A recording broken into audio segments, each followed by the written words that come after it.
Welcome to the English Edge podcast, your cozy corner for improving your English through real conversations and practical tips. I'm Sophie, one of your hosts, and I've been teaching English for over 10 years. I love helping learners feel confident and comfortable while using English every day. And I'm Jay, your other host. I've traveled the world and picked up English tips and techniques from everywhere I've been. Together, we make learning English feel natural, fun, and part of your daily life. That's right, Jay. And today we're diving into a topic that every English learner faces at some point, feeling like giving up. Yes, it's called Don't Give Up on English. We're going to explore the small steps, quiet habits, and mindset shifts that keep you moving forward, even when progress feels slow. Exactly. We'll talk about how staying consistent, being patient, and trusting yourself can quietly turn small efforts into lasting results. So grab a cup of tea, settle in, and let's explore how to keep learning English without pressure, one step at a time. I was thinking today about how learning English doesn't usually fail loudly. It fails quietly, in moments you barely notice. Yeah, it's strange how something can slip without breaking. You don't stop suddenly, you just loosen your grip a little. Exactly. And that looseness feels harmless at first, almost like you're giving yourself space. And space feels good when you're tired, especially when your mind feels full and English feels heavy. That tired feeling isn't frustration, though.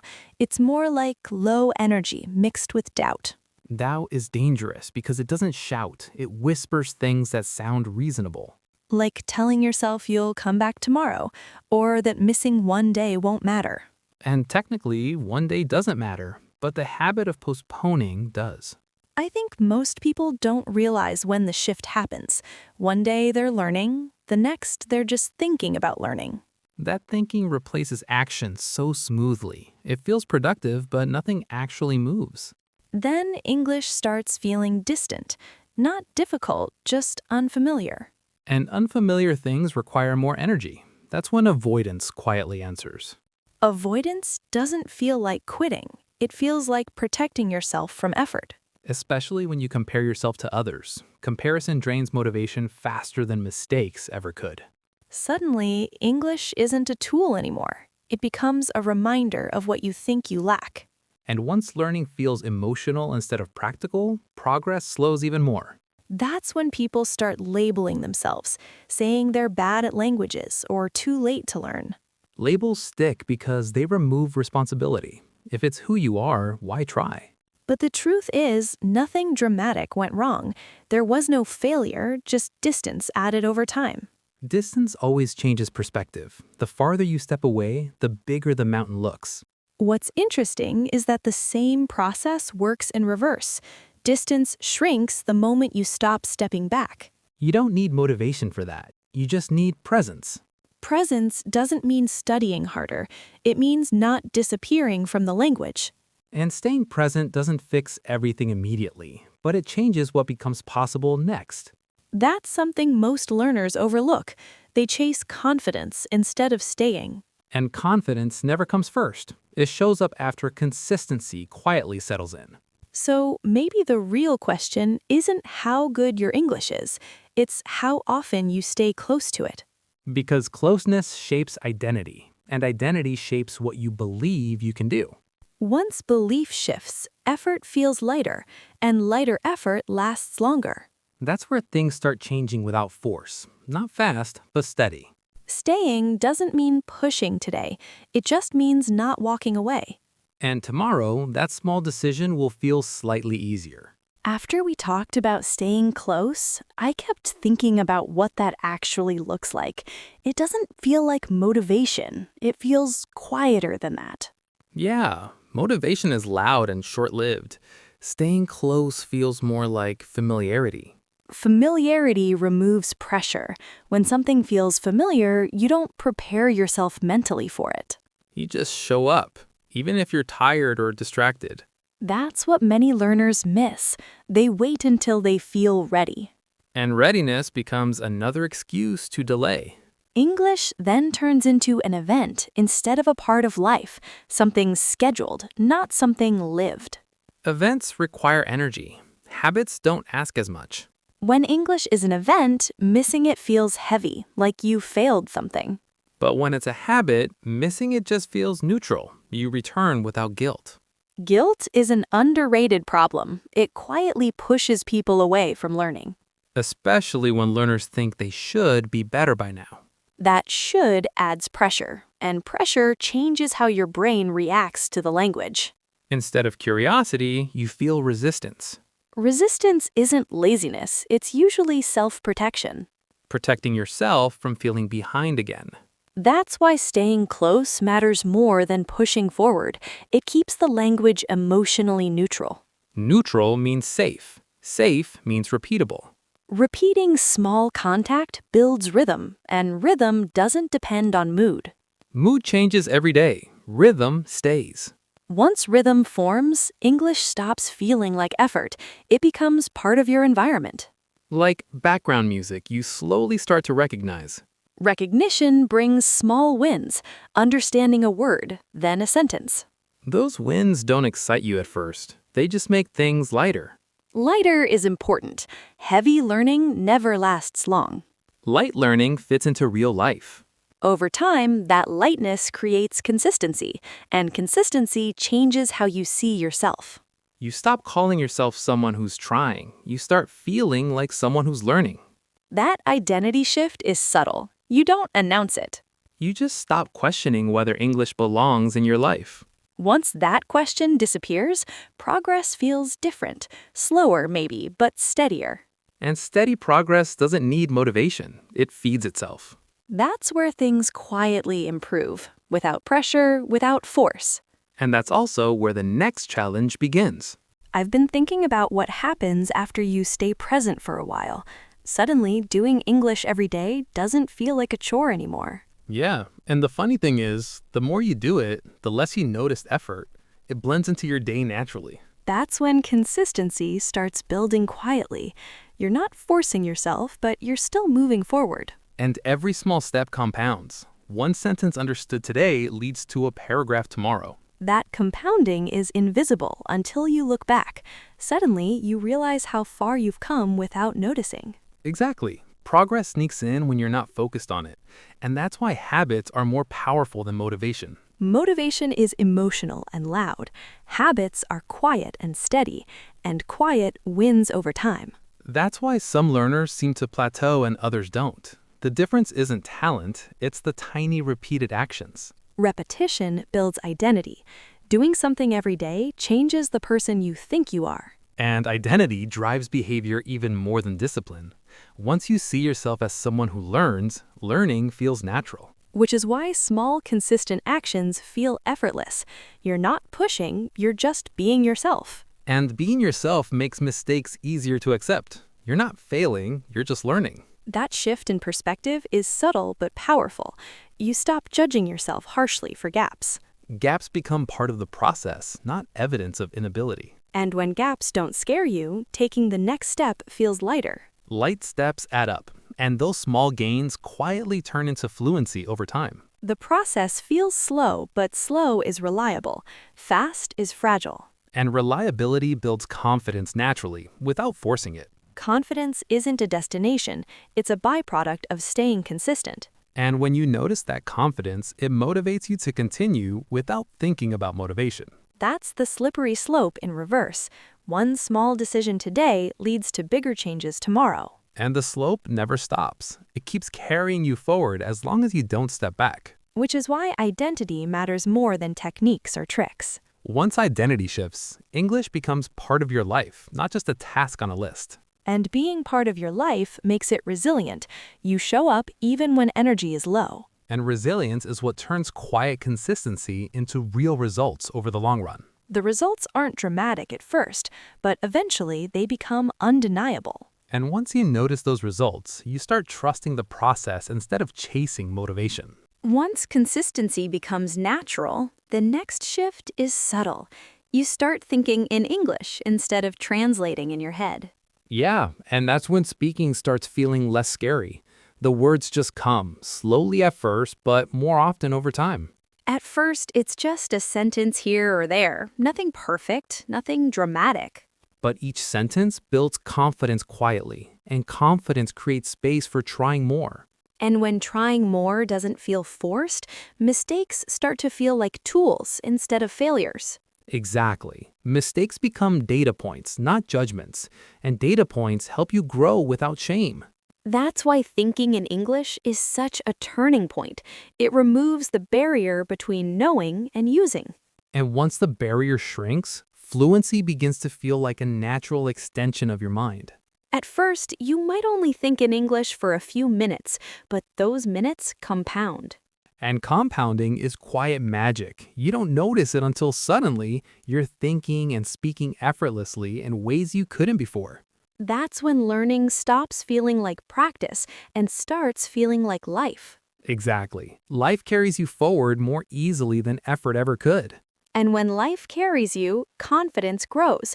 Not the flashy kind, but the steady, quiet kind. Steady confidence changes your relationship with English. You stop fearing it and start exploring it. Exploration brings curiosity back. Curiosity replaces pressure with enjoyment. And enjoyment keeps you coming back, even when energy is low or days are busy. That's the subtle slope again. One choice to stay curious leads to another, then another. And eventually, the slope carries you forward without even thinking about it.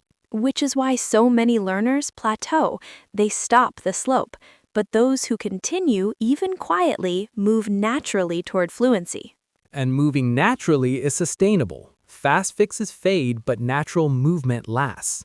Once that natural movement exists, English becomes part of your identity, not something you do, but something you are. And when that identity is settled, challenges feel like puzzles instead of obstacles. Even difficult words or tricky sentences feel manageable because you trust the process. Trust transforms effort into play, and play transforms repetition into real mastery. That's the point where quiet consistency turns into confidence without force. And that confidence makes the next step, speaking naturally, thinking clearly, understanding faster, feel possible. Once you start thinking in English, the next challenge is actually speaking it out loud. It feels different from just thinking quietly. Yeah, speaking introduces mistakes that nobody else sees when you're thinking, but hearing yourself makes it real. That reality can feel heavy at first, like you're exposing every tiny error. And the funny thing is, those tiny errors rarely matter, but they feel enormous in the moment. That's why many learners hold back. They wait for the perfect moment to speak. But perfect moments rarely exist. Waiting only increases distance from the language. Speaking becomes easier when you let go of perfection. Just say it, even if it's messy. Messy sentences still count. They still teach your brain how to structure English naturally. And once your brain starts connecting words through speaking, confidence quietly builds. That confidence is subtle. It doesn't shout, but it shows up in your next conversation. The more you speak, the less you overthink. Your sentences start flowing without force. And mistakes become less scary because you've practiced recovering from them before. Recovery feels good. It shows progress in real time, not just in theory. That's why small, frequent attempts matter more than long, rare sessions. Each short conversation is a step on the slope. Step by step, you climb without noticing. And when you climb steadily, the next step feels lighter, easier, almost natural. You stop worrying about fluency as a distant goal and focus on the conversation in front of you. And that focus makes learning feel alive instead of stressful. Real conversations teach context, tone, and nuance better than any textbook. And nuance builds intuition. Intuition reduces hesitation. Hesitation fades when speaking becomes part of your day, not a chore or exercise. Day by day, these small conversations reshape how you see yourself as a speaker.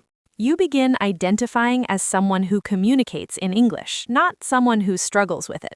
And that identity makes showing up easier, even when energy is low or life is busy. Because once it's part of who you are, practice doesn't feel like practice. It feels like living your life while speaking, thinking, and understanding naturally. Now that speaking feels more natural, the next step is reading and writing without overthinking. You realize English isn't just spoken, it's everywhere. Yeah, and when you read, your brain starts connecting words in ways you didn't notice while speaking.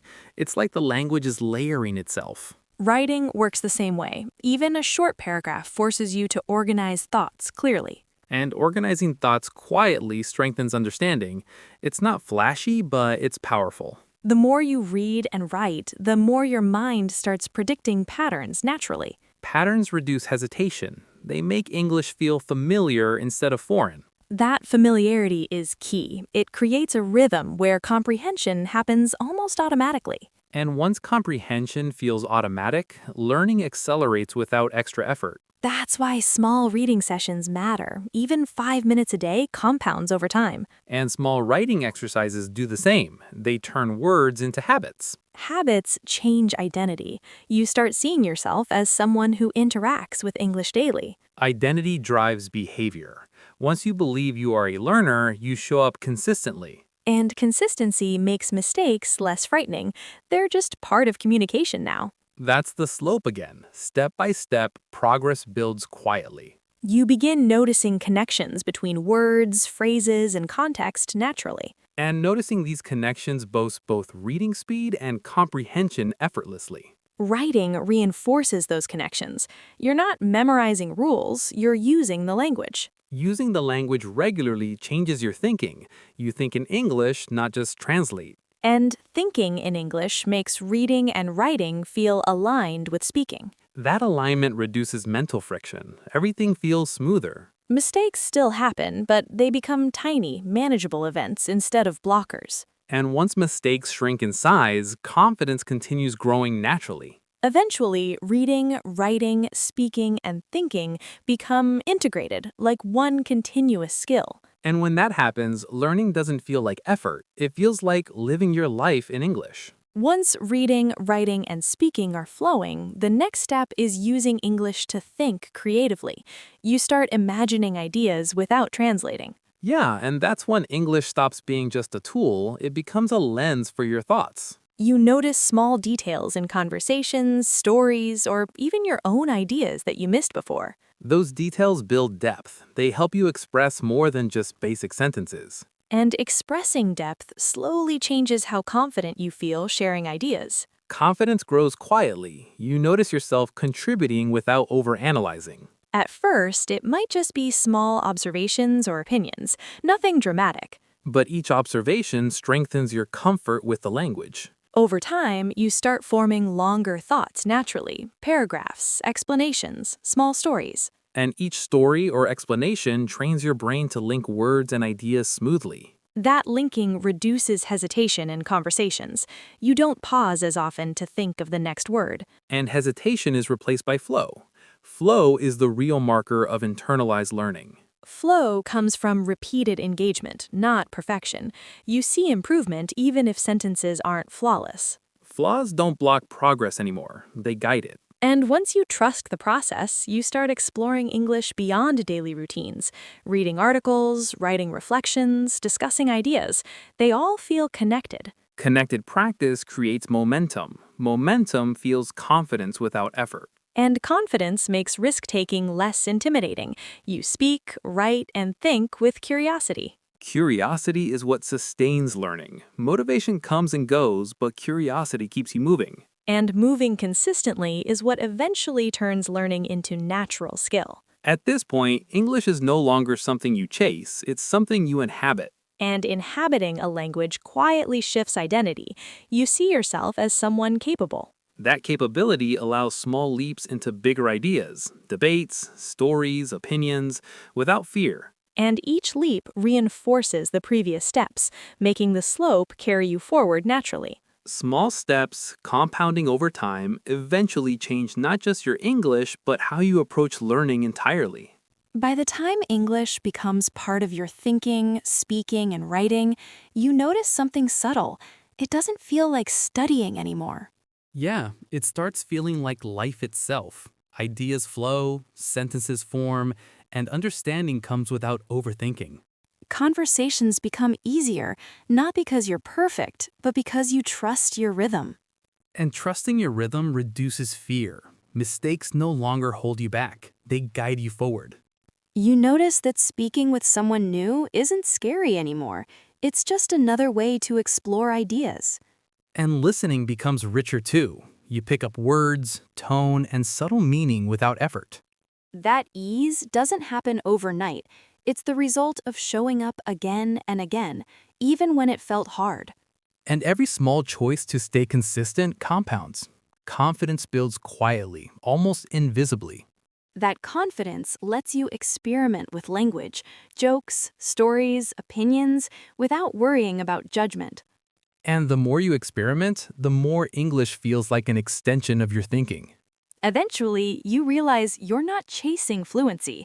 You're living it, step by step, moment by moment.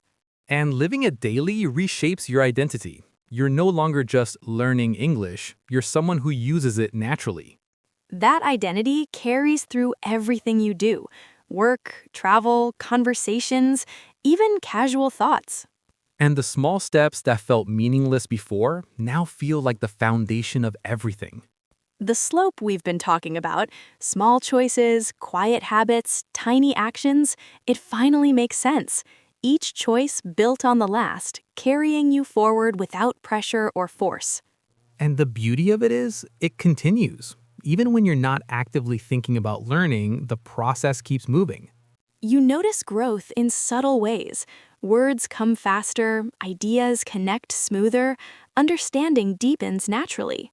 And at this point, English doesn't feel like a goal anymore. It's a part of who you are. A part that adapts, grows, and continues improving on its own momentum. And that momentum is what makes long-term learning sustainable and meaningful. You don't need motivation to keep going anymore. Your habits, your identity, and your curiosity carry you forward. And when you pause to reflect, you see how far a series of small choices has taken you. Every quiet step, every sentence, every practice session adds up. That's the slope working in your favor. And now, thinking, speaking, and understanding English feels natural. Not forced, not heavy. And that naturalness is the ultimate reward of staying consistent, patient, and present all along. It's quiet, subtle, and powerful. And it keeps moving even when you're not noticing. And that's where true learning lives, in the flow, the small steps, and the momentum you build quietly. Thanks so much for joining us on the English Edge podcast today. We hope this conversation helps you feel encouraged and motivated to keep learning English no matter what. That's right. Remember, progress comes from small steps, consistency, and staying present. Every effort counts, even the quiet ones. If you enjoyed this episode, make sure to subscribe to our channel so you don't miss any of our future conversations. And don't forget to hit the notification bell so you get the latest episodes as soon as they're released. Your support really keeps us going, and we love having you as part of the English Edge community. Stay curious, stay consistent, and keep moving forward. Your English is growing every day.